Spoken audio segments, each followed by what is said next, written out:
Buenos días, hermanos. Esta mañana me toca la responsabilidad y el privilegio de poder compartir la palabra de Dios con ustedes. El pastor Orelvis me pidió que, si era posible, predicara sobre los dones espirituales. Y con gusto acepté la invitación y también el desafío de predicar sobre dones. Ustedes saben, ¿verdad?, que mi tema preferido siempre es la justificación por la fe, pero los dones espirituales son parte de la segunda parte, está medio raro, parte de la segunda parte, pero en nuestro proceso de decir, nosotros aceptamos a Cristo, somos justificados, ¿verdad?, por causa de Cristo, es lo que le llamamos la justificación por la fe, es decir, somos salvos por fe, pero luego iniciamos otra parte que es la santificación.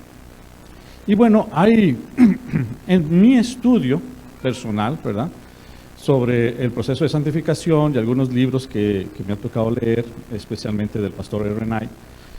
Hay como dos vertientes. Unos dicen que la santificación es como un proceso que lleva tiempo, y otros dicen, no, tú eres santificado desde el momento que aceptas a Cristo, porque santificado significa que tú eres apartado para Cristo.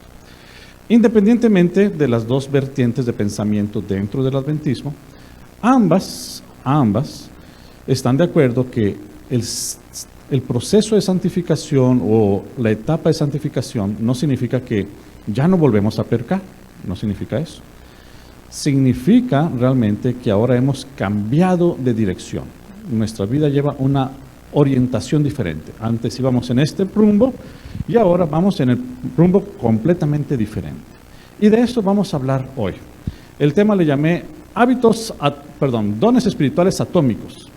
Porque hay otro libro que no tiene nada que ver con la iglesia, es un libro secular, que se llama Hábitos Atómicos, o en inglés Atomic Habits, de James Clear, por si a alguien le interesa. Y es un libro que habla sobre los hábitos que uno puede construir, y le llama atómicos. Yo no sé ustedes la palabra atómicos a qué les suene, ¿no? Pero no es la bomba atómica. Hábitos atómicos tiene que ver con que es la parte más pequeña, así como el átomo, ¿verdad? La parte más pequeña. Entonces eso quiere decir que los hábitos atómicos son pequeños hábitos que hacemos en nuestra vida, pero que al sumar todos esos hábitos, construimos un estilo de vida. Entonces, por eso yo le llamé ahora dones espirituales atómicos, porque a veces cuando pensamos en los dones espirituales, pensamos como en los grandes dones espirituales, las grandes habilidades que tenemos que tener. Y nos olvidamos que los dones espirituales pueden ser realmente muy pequeños, pequeñas cosas en nuestra vida que hacen la gran diferencia cuando los unimos todos, ¿verdad? Así que hoy vamos a hablar de eso. Quisiera invitarles para orar antes de entrar al tema, que podamos pedir la bendición de Dios, la presencia de su Espíritu Santo y que nos guíe en el estudio de este tema en esta mañana. Les invito para orar. Amante y buen Padre Celestial, gracias te damos, Señor, por este hermoso sábado. Gracias, Señor, por todas tus bendiciones. Gracias por todos tus cuidados. Y pedimos, Señor, de tu Santo Espíritu para que nos pueda guiar mientras nosotros estudiamos y meditamos en tu palabra. Que en esta mañana, Señor, seas tú el que dirija el tema y no yo. Que sean tus palabras y no las mías. Y que sea tu Santo Espíritu el que toque los corazones, Señor, de cada uno de nosotros. En nombre de Cristo Jesús lo pedimos. Amén. Muy bien, déjenme me apoyo de mis notas, ¿verdad? Porque mi memoria ya no es tan buena, así que necesito de mis notas. Les comentaba sobre la introducción del tema, ¿no?, de los dones espirituales. Y bueno, como les decía, nosotros quizá durante nuestro proceso de encontrarnos con Cristo, no sé exactamente en qué proceso o en qué parte de esa etapa está usted, ¿no?, pero cuando uno se encuentra con Cristo, hay un cambio, hermano. Es imposible encontrarse con Cristo y decir, nada cambió en mí. Es como decir que el agua te tocó y no te mojó, o que pusiste tu mano sobre el fuego y no te consumió, no te quemó. Cuando tú te encuentras con Cristo, hay un cambio. No importa cuán perfecta sea tu vida. Gracias, se me había olvidado la presentación. Siempre se me olvida pedir las presentaciones. Gracias, Quique, por la presentación. Y es también pues notas para mí y notas para usted, ¿no? Para podernos guiar en el repaso del tema. Pero cuando uno se encuentra con Cristo hay un cambio, hermano. Y si no hay un cambio, entonces hay algo que no está bien.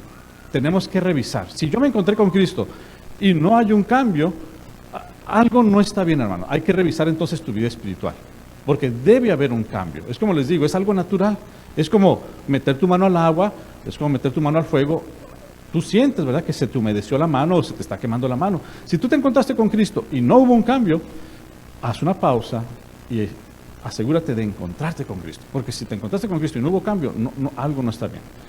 A lo mejor tú dices, no, pero es que yo en general vivo bien, o sea, soy una buena persona.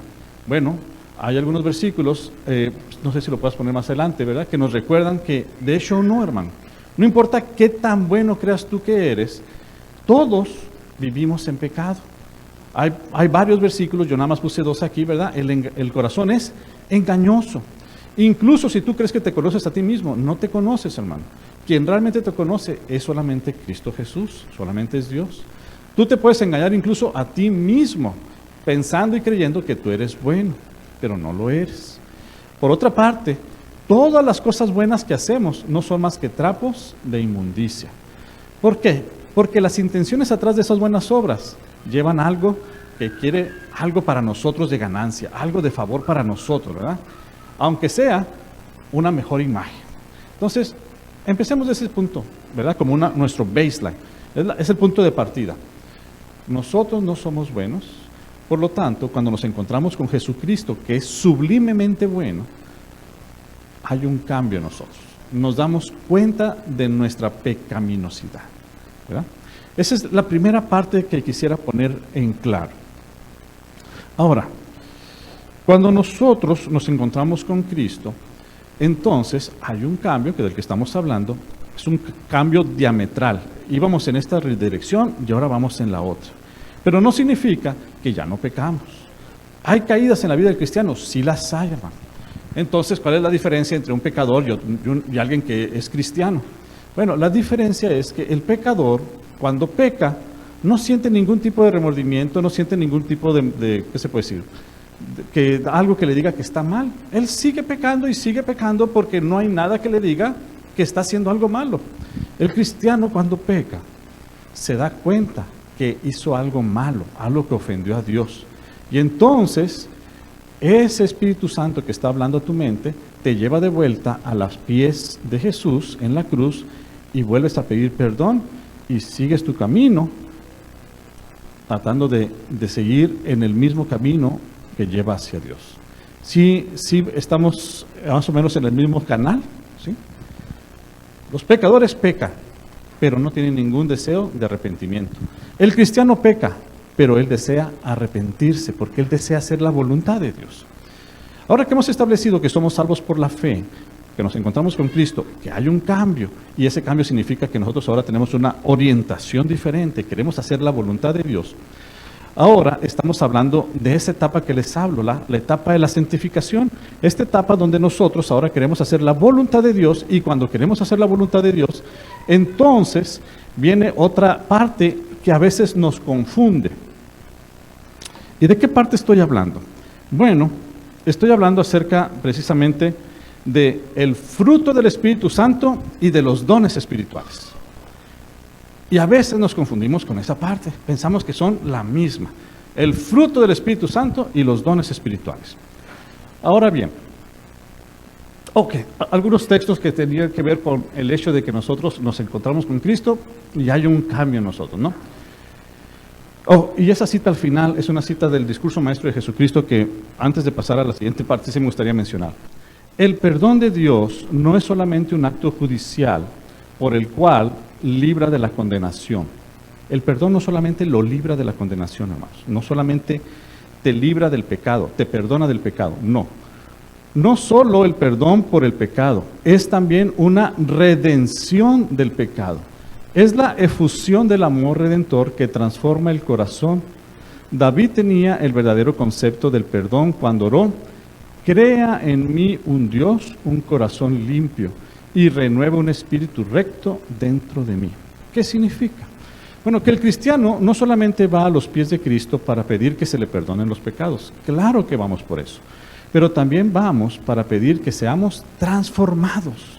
Es decir, ya no solamente pides por el perdón, sino pides también para que, Señor, quita de mí el deseo de hacer lo incorrecto. Quita de mí el deseo de hacer lo que está mal, lo que te ofende. Porque ahora yo ya no quiero ofenderte. Y Cristo no solamente nos perdona, sino que nos transforma. ¿Se acuerdan cuando Jesús se encontró con Nicodemo? Le dijo, es necesario que nazcas de nuevo. Porque el cristiano busca hacer la voluntad de Dios, pero tiene una naturaleza pecaminosa dentro de él. Reconocemos que hay esa naturaleza en nosotros y necesitamos la ayuda del Espíritu Santo para que ahora nos quite el deseo de hacer el mal. ¿Ha tenido usted el deseo de hacer el mal? Yo he tenido el deseo de hacer el mal muchas veces en mi vida. Pero yo no lo puedo vencer por mí mismo. Hay algunas personas que tienen una gran voluntad, logran hacer algunos cambios en su vida, cambian algunas conductas, algunos hábitos. Pero ese cambio solamente es aparente, porque en su corazón siguen deseando hacer el mal, solamente que ahora se detienen. Ese no es el cambio del que estoy hablando. El cambio del que estoy hablando, el que produce el encuentro con Cristo, es en el cual tú ya no deseas hacer el mal. Antes querías pecar, ahora ya no quieres pecar. Te parece abominable. Antes deseabas a una mujer, ahora ya no la deseas, porque esa no es tu esposa, esa no es tu compañera. Ya no tienes ese deseo. Antes querías tomarte esa cerveza helada, ahora ya no, te parece abominable, ya no lo ves bien. ¿Por qué? ¿Qué cambió? Porque le pediste a Cristo Jesús que cambiara tu corazón, tus intenciones. Ahora sí, que si podemos poner la siguiente. Bueno, una vez que hemos establecido eso, no quisiera que confundiéramos, ¿verdad?, el fruto del Espíritu Santo con los dones espirituales, porque quizá pensamos que es lo mismo, pero no son lo mismo. Miren este texto, precisamente de Juan 15, 1 al 8. Yo soy la vid verdadera. Voy a checar el tiempo. Yo soy la vid verdadera y mi Padre es el labrador. Todo pámpano que en mí no lleva fruto, lo quitará. Es muy importante llevar fruto. El fruto del Espíritu Santo, porque si no llevamos, ¿cómo dice? Todo pámpano que en mí no lleva fruto, lo quitará, será cortado. Entonces, este fruto es muy importante, hermano. Este fruto es un fruto indispensable en la vida del cristiano. Y todo aquel que lleva fruto lo limpiará para que lleve más fruto. Ya vosotros estáis limpios por la palabra que os he hablado, les dice Jesús. Permaneced en mí y yo en vosotros. Como el pámpano no puede llevar fruto por sí mismo si no permanece en la vid, así tampoco vosotros si no permanecéis en mí. Está hablando Cristo Jesús. Es Cristo Jesús el que está haciendo esas palabras. Yo soy la vid, vosotros los pámpanos. El que permanece en mí y yo en él, este lleva mucho fruto. ¿Notan ustedes que diga muchos frutos? No, ¿verdad? Dice lleva mucho fruto en singular. ¿Por qué? Porque la vid da muchos frutos, da manzanas, da peras. No, ¿verdad? La vid da ¿qué? Uvas, nada más, un solo fruto, uva, pero puede dar muchas uvas, ¿verdad? Yo soy la vid, vosotros los pámpanos. El que permanece en mí y yo en él, este lleva mucho fruto, porque separados de mí, nada podéis hacer. El que en mí no permanece será echado fuera como pámpano y se secará, y los recogen y los echan en el fuego y arden. Si permanecéis en mí y mis palabras permanecen en vosotros, pedid todo lo que queréis y os será hecho. En esto es glorificado mi Padre, en que llevéis mucho fruto y seáis así mis discípulos. Como el Padre me ha amado, así también yo os he amado, permaneced en mi amor. Ok, ¿qué es el fruto del Espíritu, hermanos? Bueno, primero que nada, para llevar el fruto del Espíritu tenemos que permanecer conectados con Cristo. Como el pámpano permanece conectado con la vid. Yo soy la vid, dice Jesús. Ustedes son los pámpanos, ustedes son las ramas, pero yo soy la vid. Si no están conectados conmigo, no pueden llevar fruto, no pueden llevar uvas. Si nosotros no estamos conectados con Cristo, no podemos llevar fruto, pero es un solo fruto, el fruto del Espíritu, ¿sí? No son los dones espirituales, es el fruto del Espíritu. ¿Cuál es el fruto del Espíritu, hermano? El carácter de Cristo. Entonces, no quiero que nos confundamos, ¿verdad? Porque hoy no vamos a hablar de este fruto. Solamente les quiero decir que este es el fruto del Espíritu y que es muy importante. Este fruto lo tiene que tener todo cristiano. No es así como que yo no lo tengo, yo sí lo tengo, es que hay muchos dones. No, hay muchos dones, hermanos, pero el fruto del Espíritu, ese lo tiene todo cristiano. No hay manera de que usted evite eso, porque la clave del fruto del Espíritu es estar conectado con Cristo. Así que si usted dice, yo no llevo fruto del Espíritu, usted está desconectado de Cristo. Y si usted está desconectado de Cristo, será cortado y será echado en el fuego. ¿Usted quiere echar en el fuego? Yo no quiero echar en el fuego. Así que permanezcamos unidos a la vid, que es Cristo, y llevemos el fruto del Espíritu, que es el carácter de Cristo. ¿Sí?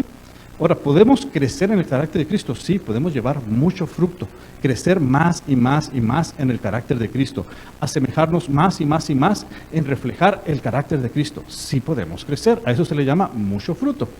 Pero eso no son los dones del Espíritu. Pero es bien importante, hermano, ¿eh? Este no se lo vaya a pasar, este lo tiene que tener. Este lo tiene que tener y se da de manera natural. Usted no lo tiene que crecer.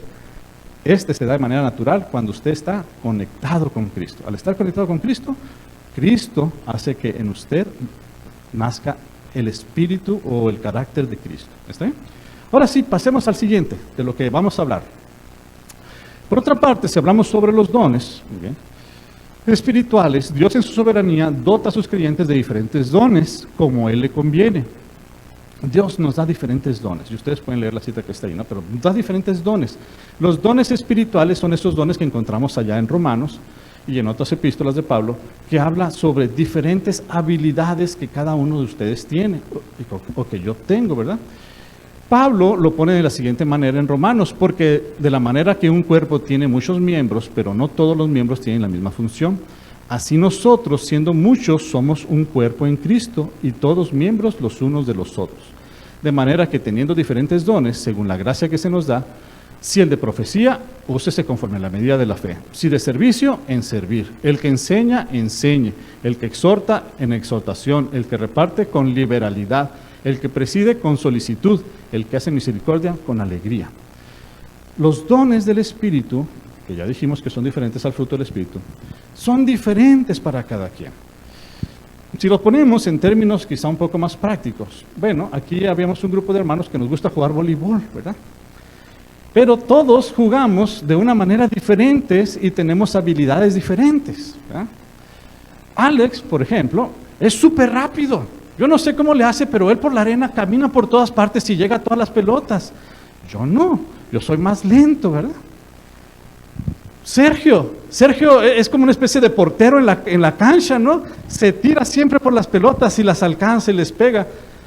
Y muchas veces yo les digo, ¿verdad? Cuando están jugando conmigo, algunos de ellos, digo, no es importante que la pases, solamente tienes que levantarla y luego vendrá un segundo golpe. Y ese segundo golpe puede tener la decisión de pasarla hacia el otro lado de la cancha o compartirla con alguien más para que ese alguien más ahora sí la pase, porque nada más son 3 golpes. Pero cada quien tiene su rol, ¿sí? Por ejemplo, yo me aprovecho de la estatura de mi hijo y a cada rato se la pongo, ¿no? Cuando me toca jugar junto, porque ya sé que él está alto y la puede, pues le digo clavar en español, no sé cómo le dan a otros, no, pero la puede rematar, pues, ¿verdad? Cada quien juega un papel diferente en el equipo. No todos jugamos el mismo papel y yo estoy bien con mi papel. Los dones espirituales así son. Cada uno de nosotros tenemos un don en particular. Pablo menciona solamente algunos aquí, como el de profecía, o el de servicio, o el de enseñanza, exhortación, liberalidad, el que reparte, ¿verdad? El que tiene la oportunidad de repartir de sus bienes materiales, el que dice, el que preside, el que le toca dirigir, pues. Y también el que hace misericordia. Si pueden pasar a la siguiente. Entonces, cada quien tenemos dones espirituales diferentes. Dios nos da esos dones a través del Espíritu. Muchas veces pensamos que nuestras habilidades son ese don espiritual y pueden serlo, nuestras habilidades naturales, las innatas, ¿verdad? Es que yo tengo una bonita voz, es que yo tengo una facilidad para tocar el piano, es que yo tengo alguna cosa, no sé hablar bien. Pensamos que esas habilidades que Dios nos dio son nuestros dones y puede ser, pero también puede ser que no, hermano. ¿Cuál es la diferencia? Bueno, la diferencia es la siguiente, bien fácil. Si el don sirve para el propósito de Dios, entonces sí es un don espiritual. Pero si el don no sirve para el propósito de Dios, entonces no es un don espiritual. A lo mejor tú tienes una muy bonita voz, como muchos artistas allá afuera, pero si esa voz no tiene el propósito de ayudar a la misión de Dios en esta tierra, entonces ese no es un don que Dios te dio. A lo mejor tú tienes un don para, no sé, eres muy inteligente, pero si ese don no está al servicio de Dios, entonces ese don no fue dado por el Espíritu Santo. Es una habilidad natural que tú tienes. ¿Puedes convertir una habilidad natural en un don? Sí, si reconoces que Dios te lo dio y si lo pones al servicio de Dios. Pero casi siempre confundimos mi habilidad natural es el don que Dios me dio. Y eso nos lleva a un dilema muy grande que muchas veces lo he escuchado de la boca de mi esposa, cuando me dice, es que Dios no me dio ningún don. ¿Se ha preguntado usted lo mismo? Es que Dios a mí no me dio un don. ¿Cómo quisiera tener la voz de ese hermano o de esa hermana? Porque admiramos las habilidades de las personas y pensamos que nosotros no tenemos dones. Bueno, déjeme decirle que Dios reparte dones, no para nuestra, ¿cómo se puede decir? Para nuestro gusto. Dios reparte dones, ¿para qué, mi hermana? Para bendición, para servicio, para ayudar a la iglesia, para cumplir su propósito en esta tierra. Y a veces nosotros queremos dones que sean para nuestro halago. Es que yo si cantara tan bonito, si yo hablara como ese hermano, si yo tocara el instrumento. Hermano, tú no necesitas hacer eso. Puedes hacerlo si es el don que Dios te dio. Pero acuérdate que los dones no son para tu santificación, para tu crecimiento espiritual. Ese es el fruto del Espíritu. Para tu santificación, tu crecimiento espiritual, conéctate con Cristo, el fruto del Espíritu. Los dones espirituales no son para santificación tuya. Los dones espirituales son para el propósito que Dios tiene en esta tierra, que es predicar el Evangelio y servir a tu prójimo. Es todo. Si tu don está sirviendo a tu prójimo, tú estás cumpliendo. Si tu don ayuda a impulsar el Evangelio en esa tierra, ese es el don que Dios te dio. Y a veces entonces, ya comprendiendo un poco mejor que los dones espirituales son para el servicio, ¿verdad? Servicio a Dios y servicio al prójimo, para el servicio. Ahora podemos entender que los dones espirituales no siempre tienen que ver con nuestras habilidades innatas o naturales de nuestro cuerpo. Hace poco tuvimos una escuela bíblica de vacaciones, ¿verdad? Y muchas personas participaron de ellas. Algunos trajeron comida, otros dieron clases, otros organizaron juegos, Obed. ¿Pudieras considerar, Obed, que a lo mejor Dios te utilizó tu don de organizar juegos como un don espiritual? Pues déjame decirte que sí. Dios utilizó tu habilidad para organizar juegos para los niños como un don espiritual, porque para esos niños fue una experiencia única de parte de todo ese evento que hubo. Ellos van a recordar la comida, van a recordar las historias, pero también van a recordar los juegos. Zulema, Dios te dio la oportunidad de servir como maestra. Quizá a lo mejor tú dijiste, bueno, es que no lo veía así, pero es un don espiritual que Dios te dio. Enseñar. Dejaste impregnada en la mente de esos niños historias, lecciones que van a quedar para ellos y le van a ayudar en su formación espiritual. A lo mejor tú no ves tu trabajo, mi hermano, como un don espiritual, pero si tu trabajo ayuda para alcanzar a otros o para servir a otros, tu trabajo es un don espiritual que Dios te dio. Cuando tú pasas y recoges los diezmos y las ofrendas, ¿dónde está Noecito? Noecito, cuando tú pasas y recoges los diezmos y las ofrendas, estás ejerciendo un don que Dios te dio, el don del servicio. Dios utiliza a cada uno de nosotros donde estemos para cumplir una función. Así como en el equipo de voleibol, cada quien juega su función. No es tan difícil. Tu función tiene que nada más servir. Si sirve para el propósito de Dios y para la ayuda de tu prójimo, tú tienes un don espiritual. No tienes que cantar, no tienes que tocar el piano, solamente tienes que ponerlo al servicio de Dios. Ahora, me quedan como 5 minutos y los voy a aprovechar. El problema no es que Dios quiera darte dones. Dios está deseoso de darte dones. La pregunta realmente es, ¿estás tú preparado para recibir los dones? Y aquí viene mi desafío de esta mañana. ¿Podemos seguir a la siguiente, por favor? Okay. Y a la siguiente nuevamente. Un poquito antes de esa. Aquí vienen algunos ejemplos de personas que nosotros consideramos líderes o excepcionales en la Biblia y que tenían dudas si ellos tenían dones o no. Moisés se preguntó en Éxodo 40:10, Señor, yo nunca me he distinguido por mi facilidad de palabra. Sabían que Moisés era tartamudo.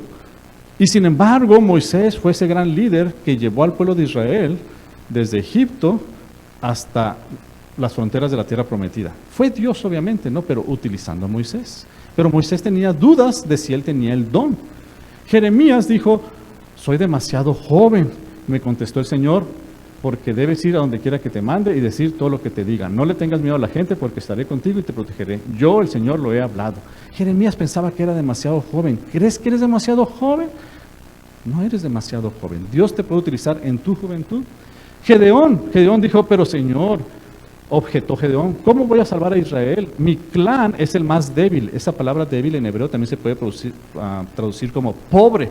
Mi clan es el más pobre de la tribu de Manasés. Y yo soy el más insignificante de mi familia. Soy el menor de todos mis hermanos. Soy el que menos, cuando todo el mundo habla, yo soy el que tiene que quedarse callado porque nadie me hace caso a mí. Ese era Gedeón, dudaba de sí mismo. Pero Dios lo utilizó para liberar al pueblo de Israel. Dios da dones. Juan Marcos, déjenme hablar de Juan Marcos antes de pasar, si todavía tengo 3 minutos. Juan Marcos, hermanos. Juan Marcos aparece en el libro de Hechos, en el capítulo 12, la primera vez. Dijo de María. Y en el primer viaje misionero de Pablo, si quieren dar a la siguiente slide, en el primer viaje misionero de Pablo se va junto con Pablo y Bernabé. Pero después de unos cuantos pueblos que visitaron o ciudades que visitaron, Juan Marcos se desanima y desertó,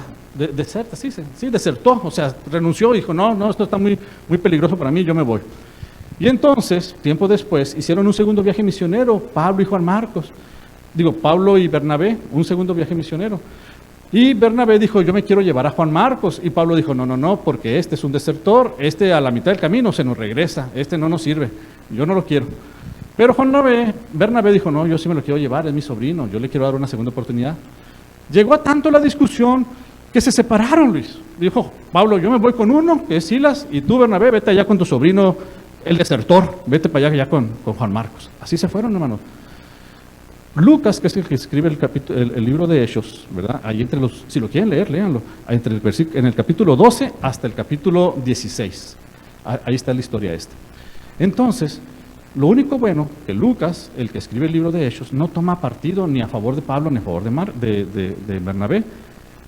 Pero en ese momento surgieron 2 grupos misioneros, uno liderado por Pablo y otro por Bernabé. Bernabé se lleva a su sobrino Marcos, Juan Marcos.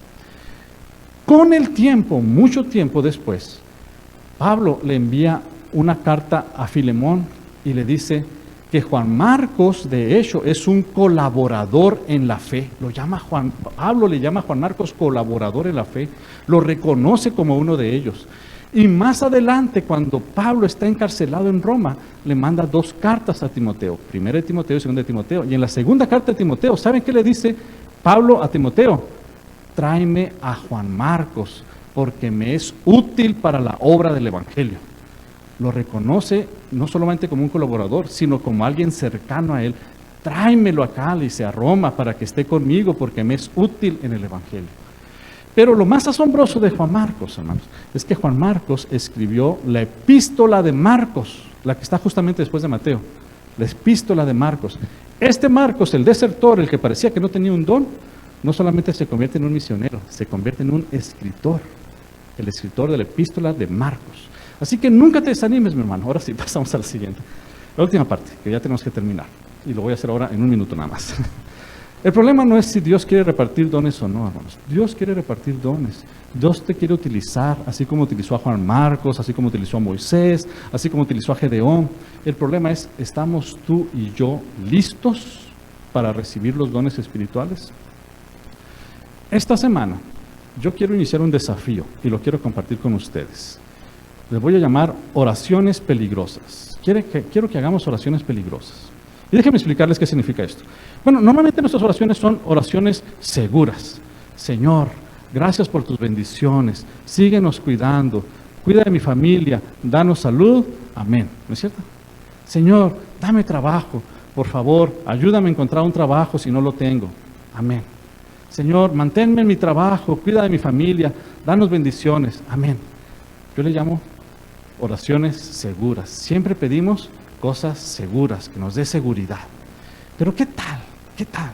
Si por un momento oráramos como Jesús, como David o como muchos otros. Cuando Jesús dijo, estando al frente de la muerte, porque se iba a enfrentar la muerte, y él lo sabía, Señor, si es posible, pase de mí esta copa, pero no se haga mi voluntad, sino la tuya. ¿Qué tal si oráramos, Señor, quisiera tener trabajo, pero si es necesario que tú me quites el trabajo, quítame. Señor, quisiera tener salud, pero si es necesario que me quites la salud, quítame. ¿Qué tal si oráramos como el rey David cuando dijo, quebrántame, examíname, purifícame? Aquí están los textos. ¿Se imagina? ¿Tendría el valor de hacer una oración peligrosa? Yo quiero intentarlo esta semana. Quiero hacer una oración peligrosa. Quiero decir al Señor, Señor, examíname. Y si encuentras, Señor, algo que necesita ser removido, algo que necesita ser purificado, algo que necesita ser metido en el crisol, así como estamos esta semana, mételo en el crisol, Señor. No sé qué vaya a pasar. A lo mejor pierdo mi trabajo, a lo mejor pierdo un familiar, a lo mejor me enfermo yo mismo, pero quiero una vida espiritual viva, no quiero una vida espiritual muerta. Quiero decir al Señor, Señor, me pongo en tus manos. Haz de mí como tú quieras, no lo que yo quiero, como lo dijo Jesús. Y entonces, quizá, estoy seguro, Dios va a darme más dones espirituales, ¿verdad? Porque estoy seguro que ya me ha dado. Pero esta semana les quiero invitar que ustedes, el que quiera, acepte el desafío, hacer oraciones peligrosas. Aquí hay algunos ejemplos. Ahí está Lucas, Salmos 139, Salmos 34, Salmos 51, Mateo 21. Oraciones no por seguridad, sino oraciones de entrega total a Cristo. Examíname, purifícame, quebrántame. Quiero entregarme totalmente a ti. Y que Dios haga de nuestra vida lo que es mejor. No le va a causar daño, hermano. No tengan miedo. Dice Dios, yo quiero lo mejor para ti. Cosas buenas, no mal. Pero si hay algo que tiene que ser removido, si hay algo a lo cual estamos aferrados, quizás es el momento de soltarlo.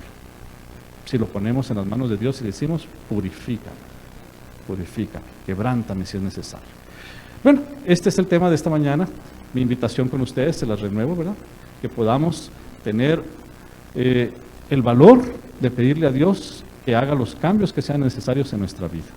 Que nos quebrante si es necesario, pero sobre todo que nos saque victoriosos, porque después de eso seremos victoriosos. Les invito para que oremos. Amante y buen Padre Celestial, te doy gracias, Señor, en esta mañana, por todos los cuidados y bendiciones que has tenido para con nosotros, Señor. Al estudiar este tema, encontramos, Señor, tu misericordia hacia nosotros, tu deseo de que podamos crecer, Señor, tanto en el fruto del Espíritu, en poder reflejar, Señor, el carácter de Cristo Jesús en nuestras vidas, como también en los dones espirituales que tú deseas darnos a nosotros. Quizá ya están en nosotros, pero quizá no los hemos puesto a tu servicio. En esta mañana, Señor, queremos pedirte que tú puedas transformar nuestras vidas. Que así como le dijiste a Nicodemo que era necesario nacer de nuevo, que nosotros también podamos tener un encuentro contigo que nos haga nacer de nuevo. Danos un nuevo corazón, renueva nuestro espíritu. Te lo suplicamos, Señor, no por nuestros méritos, porque no tenemos ningún mérito, Señor, para pedirlo, pero lo pedimos en el sacrificio de tu Hijo Cristo Jesús y en la sangre que Él derramó, que tú puedas concedernos esta petición. En Jesús lo pedimos. Amén.